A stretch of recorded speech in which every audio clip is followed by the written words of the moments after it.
Halo pecinta sepak bola dimanapun Anda berada. Pertandingan terakhir timnas Indonesia di ajang Piala Asia U20 berakhir dengan skor imbang 0-0 saat menghadapi Yaman.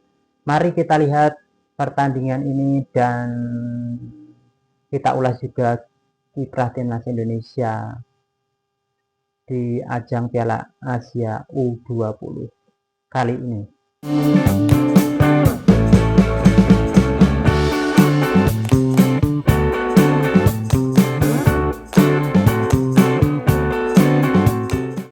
Pada pertandingan ini, Coach Indra menerapkan strategi dan taktik hampir mirip dengan pertandingan terakhir saat menghadapi Uzbekistan, di mana di saat bertahan, saat defensif, timnas menerapkan pola 5-4-1 dengan menarik gelandang bertahan sejajar dengan dua back yang diturunkan.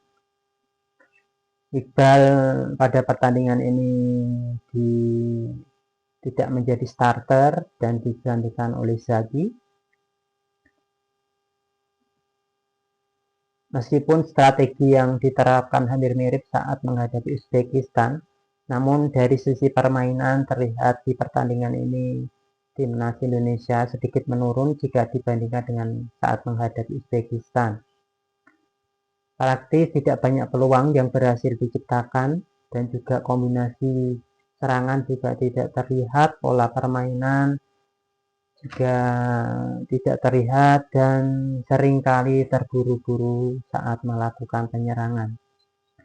Beberapa kali bola-bola lambung, long ball yang tidak akurat, yang mudah sekali untuk dipatahkan oleh para pemain dari Yaman. Dan ini adalah strategi atau taktik yang kurang efektif untuk timnas Indonesia pada laga kali ini. Di sisi lain, beruntungnya timnas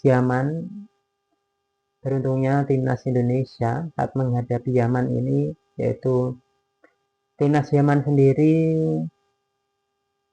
tidak bagus dalam eksekusi peluang yang mereka miliki, sehingga beberapa kali peluang tidak dapat menjebol gawang timnas Indonesia. Bagusnya timnas Yaman ini ada penguasaan bola mereka, dan dari sisi penyerangan mereka bisa menembus pertahanan timnas Indonesia, namun kelemahannya tadi adalah di finishing. Kemudian di dua laga terakhir timnas Indonesia saat menghadapi Iran dan Uzbekistan terlihat adalah kelemahannya di bola atas. Di sini tidak terlihat Yaman melakukan strategi yang sama dengan mengeksploitasi timnas Indonesia dengan bola atas. Karena dilihat dari postur timnas Yaman, posturnya lebih pendek dibandingkan dengan pemain-pemain timnas Indonesia, sehingga pendekatannya berbeda dengan kedua tim awal yang dihadapi oleh timnas Indonesia.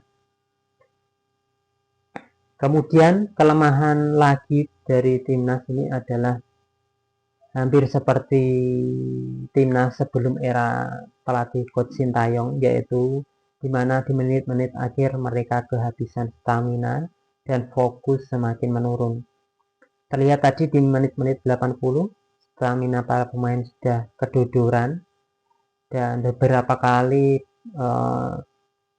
penyerangan dari Yaman itu mampu menembus pertahanan timnas Indonesia, yaitu tadi beruntungnya finishing mereka cukup buruk dan sehingga skor menjadi tetap 0-0. Dan praktis di babak kedua kendali permainan dipegang oleh Yaman. Beberapa kombinasi berhasil mereka ciptakan, dan di sisi timnas Indonesia mereka hanya mampu bermain sporadis ketika melakukan penyerangan. Kebanyakan skill individu dan kombinasi tidak terlihat bagi timnas Indonesia sendiri. Dan pada pertandingan ini juga penguasaan bola, yaitu 57% untuk Yaman dan 43% untuk timnas Indonesia. shot on target, 3 untuk timnas Indonesia dan 6 untuk Yaman. Tentu dengan hasil kiprah timnas Indonesia di ajang Piala Asia ini dengan raihan 1 poin saja, perlu adanya evaluasi dari jajaran PSSI. Tentu harus mampu atau mampu dan mau melakukan evaluasi seperti yang dilakukan oleh Coach Sintayong, di mana Coach Shin diberhentikan. Tentu dengan referensi dan hasil seperti ini, PSSI harus melakukan tindakan yang tepat untuk perkembangan timnas ke depannya. Dan juga tidak lupa kritik bagi PSSI, pembinaan di usia muda itu harus digalakkan dan menjadi fokus utama, jangan sampai terlewatkan. Karena fokus dari PSSI sendiri lebih banyak di timnas senior yang saat ini menghadapi kualifikasi Piala Dunia. Kita tunggu saja keputusan dari PSSI bagaimana dengan keputusan tindak lanjut dari pelatih Coach Indra dan jajaran asistennya setelah gagal di Piala Asia ini. Ini adalah hasil yang lebih buruk jika dibandingkan dengan Piala Asia U20 yang lalu, di mana timnas masih bisa meraih 4 poin dan di sini timnas Indonesia hanya meraih 1 poin. Sekian ulasan ini dan nantikan video-video saya berikutnya.